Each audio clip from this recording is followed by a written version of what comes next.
Hello everyone, Professor Phillips here. Welcome to Module 6.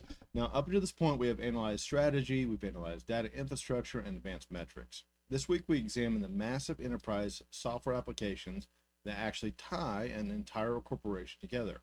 This is your customer relationship management, or CRM, or more specifically, the enterprise resource planning, or ERP systems. So we're going to be looking at CRM and ERP. Now, we've touched on these lightly in previous chapters, but this will be a more advanced getting into them. So we can think of it this way. CRM is how organizations manage outward facing relationships, trust, and client revenue. ERP is how organizations integrate inward facing operations so the business runs as a unified system rather than a disconnected island. When these enterprise systems are implemented well, you get cleaner data, faster execution, and a lot fewer costly surprises. But when they are implemented poorly, you get corrupted data, angry customers, wasted money, and total leadership panic. So this module bridges customer-centric strategy with complete end-to-end operational integration. Now, our text and our lecture content this week will unpack two critical strategic systems. In chapter 11, we will focus on CRM. You will learn how companies use these tools to drive retention and lifetime customer value. Crucially, we will distinguish between operational CRM, which handles day-to-day front office tools like sales and customer service, and analytical CRM, which analyzes background customer data to spot trends. Understanding why that distinction matters is a major learning outcome this week. In chapter 12, we're going to shift to ERP systems. We will look at how centralized information flow different in entire companies, and we will differentiate between core ERP areas like finance, HR, manufacturing, and then those extended ERP spaces, which include supply chain and customer tracking.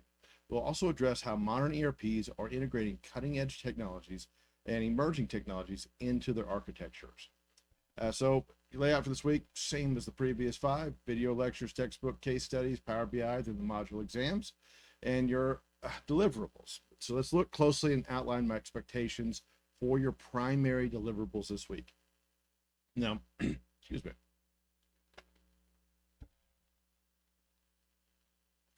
Your case study is going to shift gears to evaluate sustainable technology practices in business.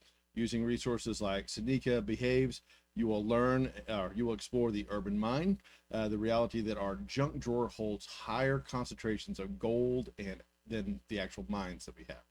For part 1, you will analyze the human and environmental cost of mining specific conflict materials. In part 2, our anti-AI component, you will pull a physical, unused electronic device out of your own home, take a photo of it, look up its official repairability score on ifixit.com, and diagnose whether it was designed for dump versus planned obsolescence. In part 3, you'll role play as a product manager, writing an internal memo. That word internal memo is an important piece there, choosing between profitable product aesthetics or sustainability. And you'll finish by mapping local municipal infrastructure gaps and researching real-world recycling robotic startups. For your Power BI project, we're going to be exploring conditional formatting. Formatting is not decorative, it's communicative. You will load our new Apocalypse tutorial data set and apply at least 2 distinct conditional formatting techniques through the training, such as background color scales, data bars, or front rules. Or maybe you can jump into some category icons. Your formatting must be intentional, making it immediately clear to decision makers where's threshold, where's the trends, the high points, the low points, without forcing them to hunt through rows and rows of raw numbers and raw data. Now, again, onto our time frames. 6-week in, you guys should really know this by now. For our accelerated week course, module 6 is due at the end of week 6. For our traditional 16-week course, module 6 is due at the end of week 12.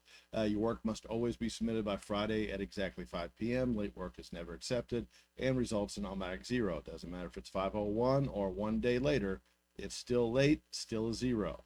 For the case study, you must copy and paste your 1,000-word plus report directly into the discussion board, as well as upload the Word document to the plagiarism detector.